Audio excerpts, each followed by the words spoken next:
Napoléon de mauvaise humeur. Pour changer.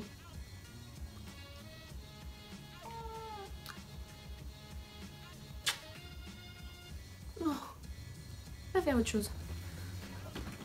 Hop. Un jeté de chat. Oh putain, j'ai des poils sur la bouche maintenant. Bonjour à tous, j'espère que vous allez bien. On se retrouve aujourd'hui pour le deuxième épisode sur l'affaire John Bennett Ramsey. Si jamais vous n'avez pas vu le premier épisode, il s'affiche juste ici et je vous conseille d'aller le regarder. Pour les autres, je vous laisse vous installer bien confortablement, éteindre vos lumières et c'est parti.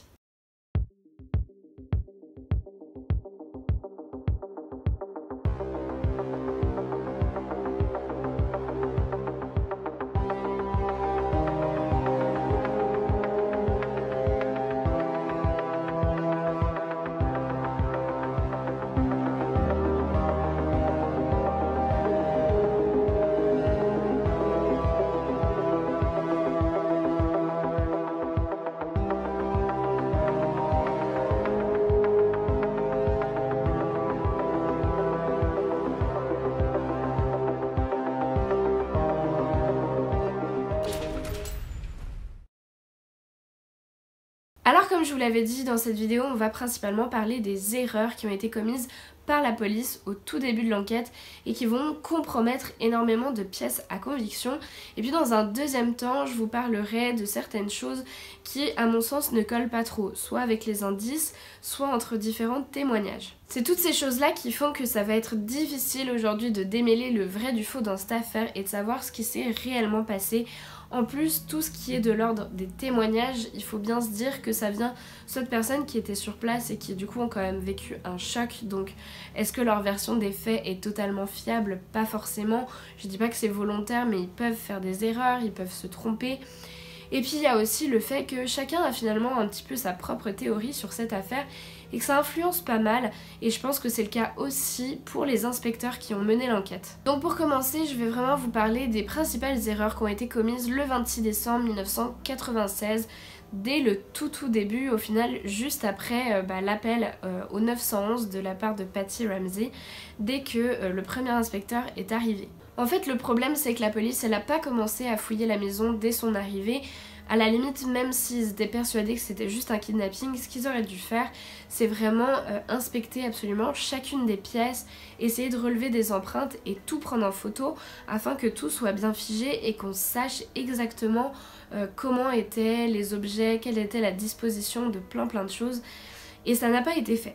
Le premier à être arrivé sur place aux alentours de 6 h du matin, donc très peu de temps après l'appel au 911 de la part de Patty, c'est l'inspecteur Rick French. Ce qui s'est passé quand il est arrivé, c'est qu'en fait il a lu la note, la demande de rançon, et ensuite il a fait un tour assez rapide de la maison pour essayer de trouver des points d'entrée ou de sortie de la part d'un intrus. Et il s'est bien rendu au sous-sol, il a vu la porte du cellier, la fameuse pièce où il y avait le corps de la petite John Bennett qui était juste derrière. Mais en fait ce qui s'est passé c'est qu'il a vu un loquet en fait sur le haut de la porte qui était fermé, mais du côté où il était lui, donc du côté extérieur de la pièce. Et comme je vous l'ai dit, il cherchait des points de sortie ou d'entrée de la part d'un intrus et il s'est dit bah c'est pas possible que quelqu'un ait pu s'enfuir par là puis refermer le loquet vu qu'il est de ce côté là de la porte, et du coup il n'a pas cherché à ouvrir la porte, il a continué son chemin. Et c'est... Il y a même une photo qui a été prise alors que la porte était encore fermée. Donc nous on sait que plus tard le corps de John Bennett sera retrouvé juste derrière, mais cette photo à chaque fois que je la vois elle me fout des espèces de frissons parce qu'au moment où elle a été prise, vraiment ils savaient pas que la petite fille qui est recherchée était vraiment juste derrière. Et d'ailleurs Rick French, quand il parle de ça, il dit que c'est une erreur qui le torturera absolument toute sa vie parce qu'il sait très bien que s'il avait ouvert la porte, on aurait gagné des heures et des heures dans la recherche de la petite fille et il y a plein de choses qui auraient changé et sûrement qu'on aurait su qui était le tueur. Très peu de temps après, aux alentours de 6 h 10 du matin, c'est un couple d'amis et voisins de la famille Ramsey qui vient, donc c'est Fleet et Priscilla White. Et en fait, Fleet White va lui aussi faire un tour de la maison pour inspecter, mais de manière absolument informelle, tout seul. Il va aussi aller au sous-sol. Et là tenez-vous bien parce que Fleet White a ouvert la porte du cellier. Mais comme je vous l'ai dit, c'était une pièce qui n'avait pas de fenêtre et il n'a pas réussi à trouver l'interrupteur. Bon alors c'est vrai que ça paraît un peu con, mais je pense que ça nous est tous déjà arrivé. Moi personnellement ça m'arrive régulièrement quand je vais chez des gens et que je connais pas leur maison et qu'il faut aller par exemple à la salle de bain ou aux toilettes, je suis toujours perdue parce que finalement un interrupteur c'est pas si facile que ça à trouver. Et là apparemment dans cette pièce il était vraiment placé très très haut d'une manière assez improbable. Donc il a ouvert la porte, il a cherché l'interrupteur, il n'a pas trouvé. Comme il faisait totalement noir, il a rien vu et il a refermé la porte et il est reparti.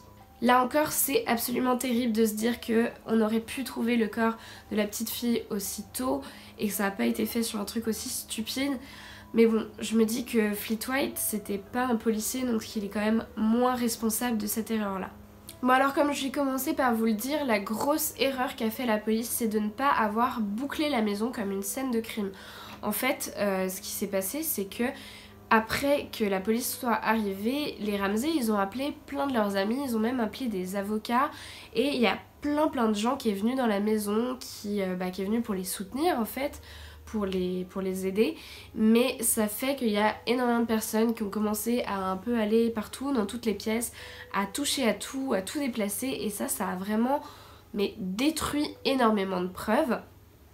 La police s'était vraiment mis en tête, je pense, que c'était un kidnapping. Ils ont trouvé la lettre, ils ont dû la trouver assez, je sais pas, crédible pour se dire que c'était vraiment un cas d'enlèvement.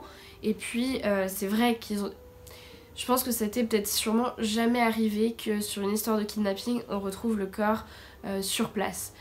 Mais n'empêche que même dans un cas de kidnapping, ils auraient quand même dû faire évacuer, faire sortir tout le monde, parce que c'était pas normal qu'il y ait autant de gens qui touchent à tout et qui puissent tout bouger. Eux, ce qu'ils ont fait, c'est qu'ils ont simplement mis, vous savez, les espèces de bandes jaunes et noires sur la porte de la chambre de John Bennett pour empêcher son accès, donc un petit peu boucler cette pièce-là. Mais tout le reste de la maison est resté accessible à tout le monde. Et ils sont vraiment restés en fait sur le fait que c'était un kidnapping. Et ils attendaient un appel, puisque dans la lettre de rançon, c'était écrit qu'il y aurait un appel des ravisseurs entre 8h du matin et 10h. Donc ils ont rien fait en fait, ils sont tous restés comme ça à attendre qu'il y ait un appel qui évidemment n'est jamais venu.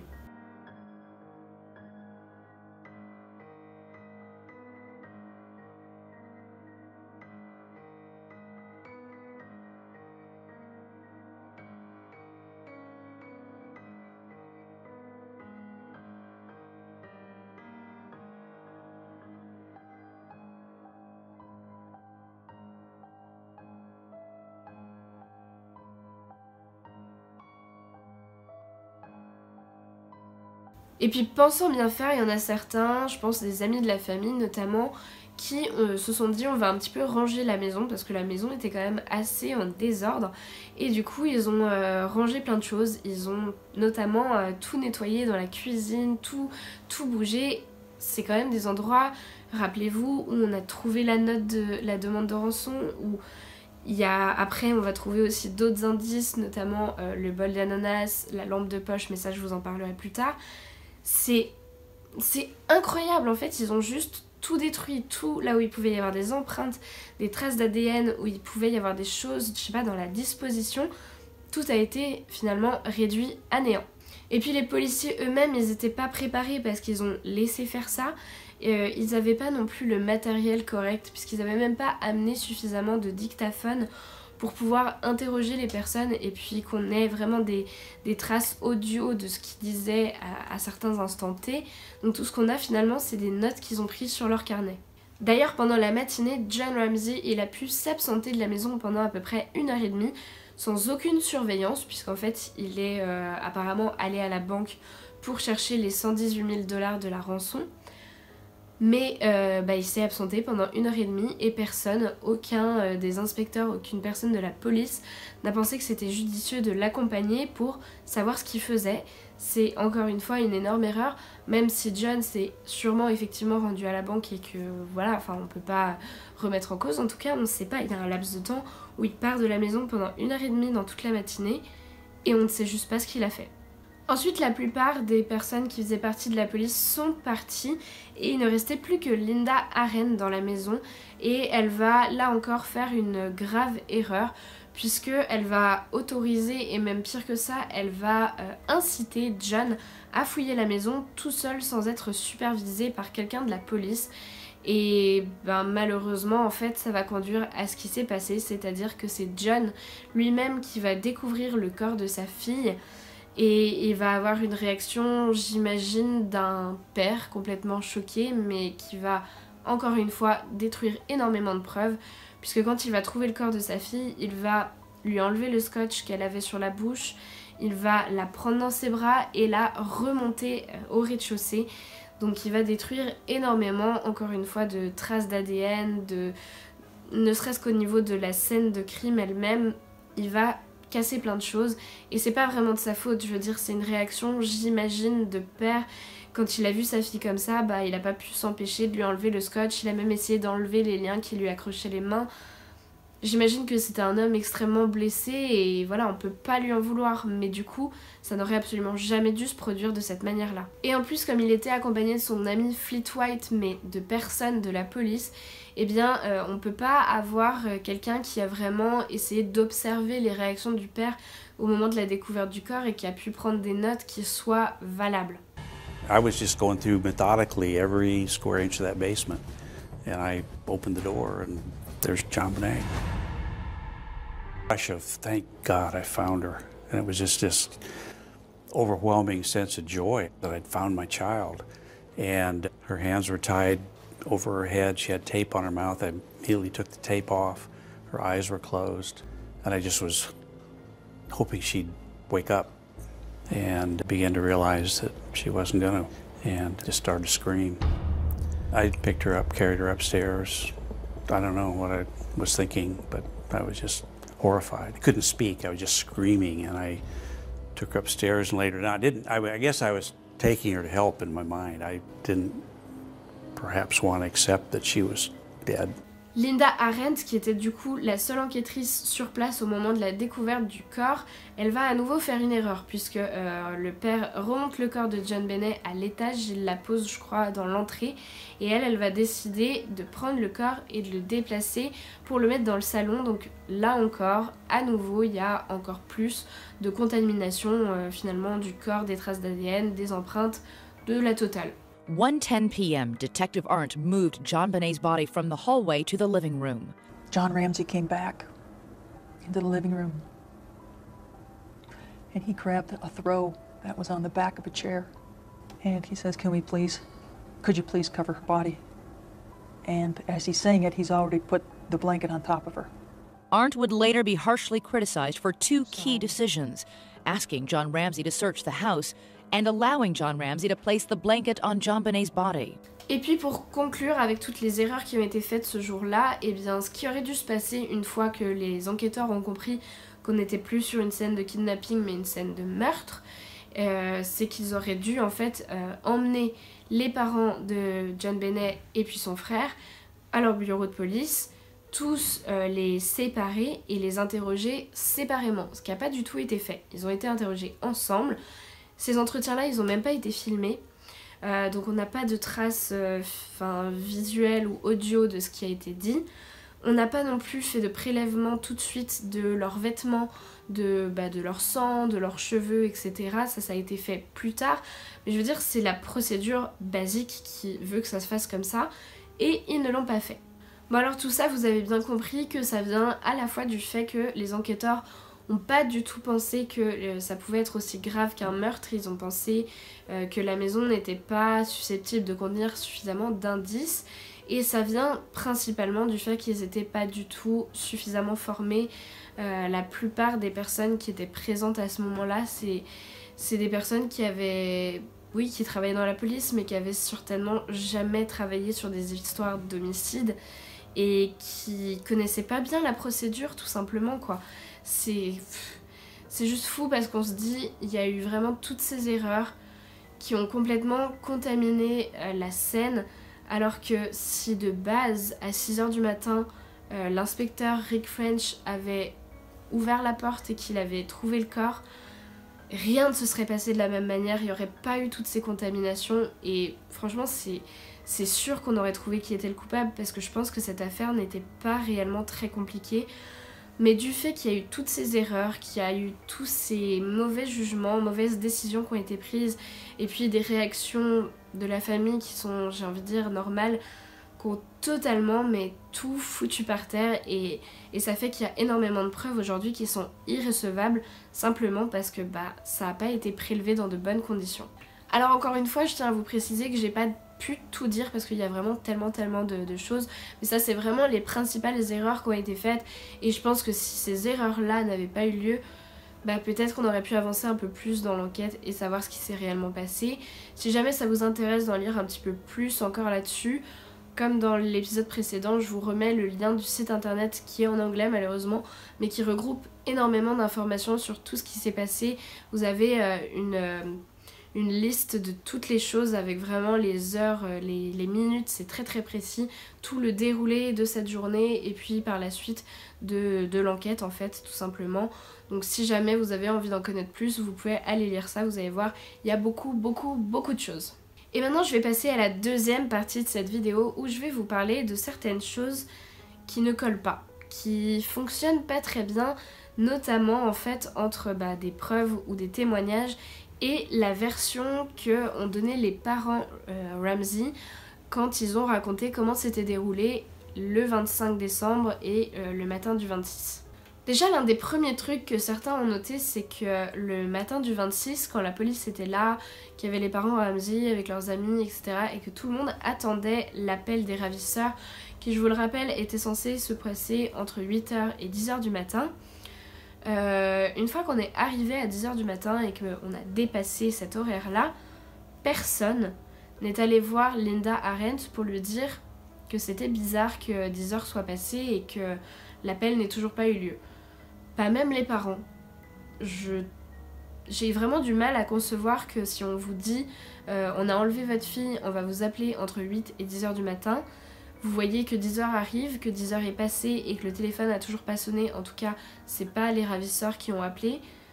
C'est super bizarre qu'ils aient pas, je sais pas, parlé de leurs inquiétudes, qu'ils soient pas allés demander à l'inspectrice ce qu'elle en pensait. Enfin, c'est quand même quelque chose qui, je trouve, est encore une fois assez anormal dans un comportement de parents qui viennent de se faire enlever leur petite fille. 10 a.m., the deadline imposed by the writer of the ransom note for a telephone call. 10 o'clock comes and goes, and there's no acknowledgement within the house from anyone that the deadline imposed by the author of the ransom note has come and gone. Nobody said it's 10 o'clock and the kidnappers haven't called? Nobody said that. Was that something else you took note of? Absolutely.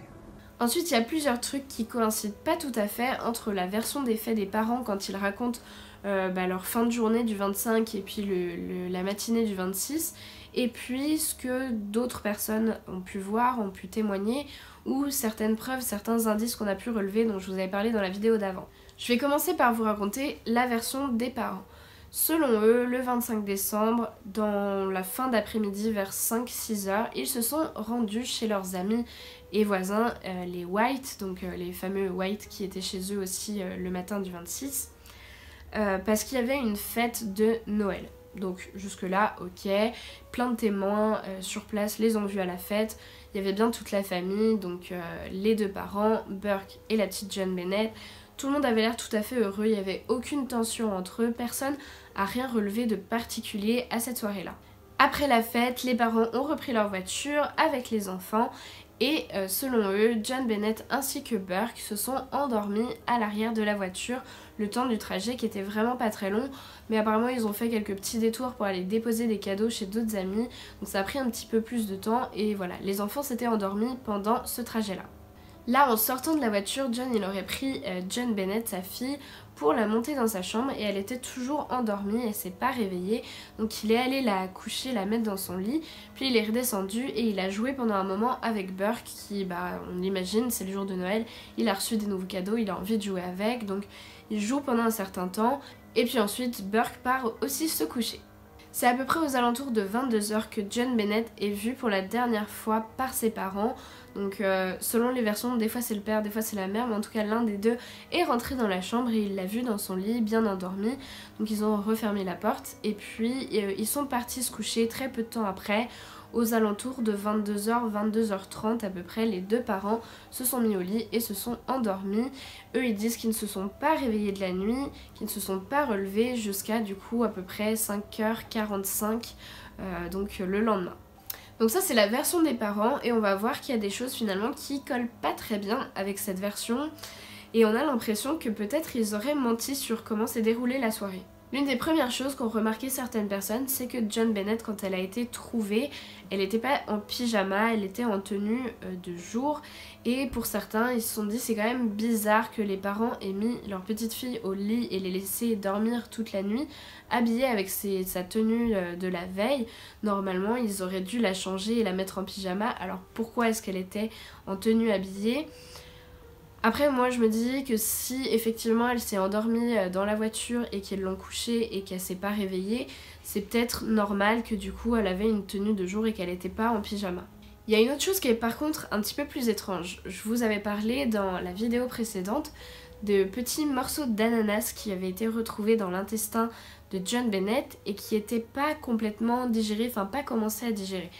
Or ça signifie qu'elle les a mangés très probablement assez peu de temps avant sa mort. Or si on reste sur la version des parents, John Bennett s'est endormie juste après la soirée et le repas de Noël chez les White. Elle s'est endormie dans la voiture, puis elle est restée quand même dans sa chambre une bonne partie de la nuit avant d'être sortie par le ravisseur ou en tout cas la personne qui lui a fait du mal. Et ça colle pas en fait parce que normalement je veux dire la digestion se passe quand même de manière assez rapide. Alors est-ce que John Bennett se serait relevé dans la nuit pour se faire un petit encas avec de l'ananas? C'est ce que certains ont pensé parce que effectivement on a retrouvé sur la table de la cuisine un bol avec des morceaux d'ananas et du lait et puis une tasse, enfin un verre à côté avec un sachet de thé et c'est très étrange parce que Patsy et John disent qu'ils n'ont aucun souvenir d'avoir préparé ça. Burke non plus, quand il est interrogé, il dit qu'il sait pas à quoi ça correspond. Mais sur le bol, il y a les empreintes digitales de Burke et de Patsy. Donc ça veut sûrement dire que il a mangé ces morceaux d'ananas la veille, juste avant, mais eux, ils disent que dans la version des faits, c'est pas le cas. Et en plus, on pense que John Bennett a aussi mangé de l'ananas, et ça colle pas avec leur version comme quoi elle se serait endormie tout de suite et jamais réveillée de la soirée. Bon, je passe un petit peu rapidement sur cette histoire d'ananas, mais c'est parce qu'on y reviendra dans la prochaine vidéo, vous inquiétez pas. Une autre chose un petit peu bizarre, c'est le témoignage de certains voisins qui disent avoir vu une lumière allumée dans la cuisine aux alentours de entre minuit et 2 h du matin à peu près. Et ils ont tous dit en fait que c'est vraiment inhabituel de voir cette lumière allumée. Enfin, ils savaient limite même pas que cette lumière-là existait. Ils voyaient jamais cette pièce allumée la nuit. Donc c'est quand même un petit peu... Voilà, ça sort de l'ordinaire. Enfin, c'était assez étrange pour qu'eux-mêmes se rappellent et se disent « Tiens, c'est bizarre qu'il y ait une lumière allumée ici. » Alors ça veut pas forcément dire que c'était les parents. Peut-être que c'est effectivement l'intrus. Mais ça semble quand même bizarre que quelqu'un qui s'introduise dans une maison allume les lumières. Alors est-ce que les parents auraient pu se relever pendant la nuit pour faire quelque chose qu'ils n'ont pas déclaré aux enquêteurs? C'est ce que supposent certaines personnes. Et puis on a aussi le témoignage d'une voisine qui s'appelle Melody Stanton qui déclare avoir entendu un cri d'enfant pendant la nuit très fort et que du coup ça l'a complètement réveillée en sursaut. Et elle situe ça aussi aux alentours de entre minuit et 2 h du matin, sans savoir exactement à quelle heure ça s'est produit. Elle dit que c'était vraiment comme un cri extrêmement effrayant de quelques secondes et puis plus rien. Mais bon, ce témoignage a été remis en cause par pas mal de personnes qui disent qu'elle affabule ou qu'elle a inventé ça après coup parce qu'elle a entendu parler de l'histoire de John Bennett et que du coup elle a comme un peu rêvé ou elle s'est imaginé qu'elle l'avait entendu, donc on sait pas. Il y a personne d'autre qui a entendu ce cri là, donc on sait pas si ce témoignage est valable ou pas. Et puis il y a aussi cette histoire de voix au moment de l'enregistrement de l'appel au 911. Si jamais il s'avérait que réellement on entend la voix de Burke Ramsey en arrière-plan, ça contredirait totalement la version des parents qui disaient qu'il était encore endormi et qu'il s'était pas réveillé à ce moment-là. D'ailleurs, on devrait parler un petit peu plus de Burke parce que autre chose que je trouve un petit peu incohérente, en tout cas qui colle bizarrement, c'est que lui, du coup, le matin du 26 décembre, avant la découverte de sa petite sœur, il a été réveillé à peu près aux alentours de 7h du matin. Ce qui signifie qu'il y aurait quand même un laps de temps de 1h15, 1h30 entre la découverte de la note de rançon et le moment où les parents décident d'aller le réveiller. Mais c'est un moment où on sait qu'il y a quand même beaucoup de personnes qui sont arrivées à la maison. Patty, elle a beaucoup crié, notamment quand elle était au téléphone au 911, on l'entend. Quand elle a découvert la note de rançon aussi, elle a crié. Enfin, il y a quand même eu beaucoup de bruit, beaucoup de passages, etc. De personnes qui sont rentrées dans sa chambre pour voir si lui aussi n'avait pas été kidnappé. Et c'est quand même bizarre de se dire qu'il s'est pas réveillé. Alors lui, Burke, il dit qu'il s'est effectivement réveillé parce qu'il témoigne, il dit qu'il a entendu sa mère qui criait au moment où elle a découvert la note. Mais qu'il est resté dans son lit comme ça pendant du coup jusqu'à 7h, jusqu'à ce que quelqu'un vienne le chercher. Qu'il a effectivement pensé que peut-être sa sœur avait disparu, mais qu'il a attendu en fait que quelqu'un vienne le voir pour lui raconter ce qui se passait. Je trouve ça hyper bizarre de la part d'un petit garçon qui avait 9 ans à cette époque. Je sais pas, enfin je sais pas vous, mais moi personnellement, si jamais j'avais entendu plein de cris, plein de remue-ménage et tout, je pense que ma curiosité aurait fait que j'aurais essayé d'aller voir ce qui se passait, je me serais levée, je serais pas restée dans mon lit comme ça à attendre de savoir ce qui se passe ou qu'on vienne me chercher. Je sais pas, dites-moi vous comment vous étiez quand vous étiez enfant, si vous étiez plutôt curieux ou si vous auriez plutôt été du genre à vous dire bon je reste dans mon lit et j'attends qu'on vienne m'expliquer ce qui se passe, ou peut-être que vous auriez eu peur et que du coup vous serez pas sorti de votre chambre, mais je trouve quand même que c'est une réaction un petit peu bizarre pour un enfant. I just remember mom like going psycho. Going psycho? Yeah, like Did you go down and see what was going on? Just stay in bed. So what went through your mind then? Then I thought maybe John Bonet is missing, but that's not that likely. So, I mean, what are the chances of that happening? What did you do next? Laid in bed, my eyes closed, trying to get to sleep. Kind of wondering, if something bad happened. If something bad happened. Or what? I was trying to think of what happened. So you were curious? Yeah. When you're curious about something, what do you normally do? Try to find out what the answer is. Did you do that after Mom came into the room? No, I figured somebody would probably come in and tell me. Or I would find out later in the day. Bon, et puis je vais terminer par deux choses un petit peu bizarres qui se sont passées au moment de la découverte du corps de John Bonet. Donc comme je vous l'ai dit, en fait, Linda Aren, qui était l'enquêtrice, elle a décidé d'aller voir John Ramsey aux alentours de 13h.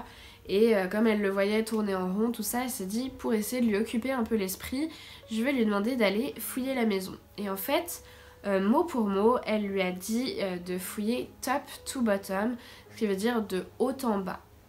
Et assez étrangement, John a dit ok, il a demandé à son ami Fleet White de l'accompagner et lui, il a directement décidé d'aller au sous-sol. Ils ont d'abord inspecté la fameuse pièce du train où il y avait cette porte un petit peu, cette fenêtre un petit peu ouverte, et ensuite il est tout de suite allé dans le cellier. Sachant qu'il y avait quand même beaucoup de pièces au sous-sol déjà, donc il s'est tout de suite dirigé dans ces pièces-là. Et puis, si on reprend quand même, l'inspectrice lui avait dit de haut en bas, et c'est peut-être une déformation de psy, mais je trouve un petit peu bizarre que du coup, il commence par le bas. She asked John Ramsey and his friend Fleet White to search the house again, top to bottom, looking for anything out of place. She says she gave them specific instructions not to touch anything. She says John Ramsey headed straight to the basement. Enfin, mais là, attention parce que ça se base uniquement sur le témoignage de Fleet White qui accompagnait John. Donc c'est vraiment juste lui comment il a vu les choses, mais ça reste son témoignage, ça veut pas, c'est pas forcément fiable à 100%. Cela dit, c'est quand même trop bizarre pour qu'on décide de pas en parler, donc je vous le dis. Ce qui s'est passé, c'est que donc Fleet était juste derrière John et John a ouvert la porte du cellier. Et Fleet nous décrit la scène, il nous dit John, au moment où il appuie sur l'interrupteur et que les lumières s'allument, il a tout de suite crié oh mon bébé, elle est là. Mais comme à la même seconde où il appuyait sur la lumière, tout de suite, alors que la petite John Bennett était par terre sous une couverture blanche. Donc on voyait pas grand chose. C'est quand même un petit peu bizarre qu'il ait eu cette réaction là. Est-ce que vraiment ça s'est passé pile au moment où il a appuyé, ou est-ce que quand il a vu la couverture tout de suite il a compris? On sait pas, mais en tout cas voilà, c'est comme ça que ça nous est décrit et du coup c'est vrai que c'est un petit peu étrange quand même. Alors je vais m'arrêter là pour cet épisode consacré aux erreurs commises par la police et puis aux choses qui sont un petit peu étranges, qui collent pas trop entre la version des parents et puis certains indices qui ont été trouvés. J'ai conscience que là je termine un peu sur une note qui vous indique fortement que ce seraient les parents qui seraient les coupables, mais je vous conseille vraiment d'attendre de voir la vidéo suivante où on va parler du coup des principaux suspects. Parce que comme je vous l'ai dit au tout début du premier épisode, personnellement j'arrive pas à savoir qui a pu faire ça. Il y a des choses qui sont bizarres des deux côtés finalement, et vraiment personnellement j'arrive pas à savoir si ça vient des parents ou si ça vient de quelqu'un d'extérieur. Donc je sais que là je vous ai donné beaucoup de choses qui vont quand même vraiment dans une direction, mais après dans la prochaine vidéo on va revenir sur d'autres éléments et vous allez voir que personnellement je suis complètement perdue. Peut-être que vous allez réussir à mieux vous en sortir et à mieux démêler tout ça, mais en tout cas moi franchement ça m'énerve parce que sur cette histoire, à chaque fois que je lis quelque chose, que je regarde quelque chose, je me dis non mais ça y est c'est sûr c'est les parents, ou alors l'inverse. Non mais c'est pas possible, les parents ont pas pu faire ça. Et je m'en sors pas, et plus je lis, plus je me renseigne, et plus je suis perdue. Donc vraiment, si vous avez des théories, donnez-les moi, parce que ça doit s'entendre, mais ça m'obsède totalement. Et j'aimerais vraiment tellement connaître la vérité sur cette affaire. N'hésitez pas à venir dans les commentaires pour me dire si ce format en plusieurs épisodes vous plaît, parce que je me pose vraiment plein de questions. Je sais pas si vous aimez bien ou pas, si vous trouvez que c'est trop long, si au contraire ça vous intéresse, qu'on puisse vraiment un petit peu plus creuser, aller au fond des choses. Moi personnellement ça me plaît, j'aime beaucoup faire ça, mais c'est vrai que ça me demande énormément de boulot, donc j'ai vraiment envie que ça vous plaise aussi, parce que sinon ça sert un petit peu à rien que je travaille autant pour faire quelque chose si finalement ça n'intéresse que moi. Si la vidéo vous a plu, comme d'habitude, n'oubliez pas de mettre un petit pouce en l'air, de vous abonner à ma chaîne si c'est pas déjà fait. Je remercie vraiment ceux qui me partagent sur tous les réseaux sociaux, que ce soit sur Insta, sur Twitter, sur Facebook. C'est vraiment genre énorme merci à vous, parce que vous m'aidez à gagner un petit peu plus d'abonnés et de vues de jour en jour, de semaine en semaine, et ça me fait tellement plaisir de voir que ce que je fais ça plaît aux autres. Vous pouvez pas vous rendre compte à quel point c'est incroyable pour moi, parce que c'est vraiment très difficile. Je suis pas quelqu'un qui a l'habitude et qui suis à l'aise avec le fait de parler, notamment à une caméra, mais même parler en public, donc c'est vraiment trop cool d'avoir des retours hyper positifs comme vous me le faites tout le temps. Vous me motivez énormément et j'ai vraiment envie de continuer grâce à vous. Nous on se retrouve dans quelques jours pour la suite et fin de cette mini-série sur l'affaire John Bennett Ramsey. Je vous fais plein de gros bisous et en attendant n'oubliez surtout pas de rallumer vos lumières. 1, 2, 3,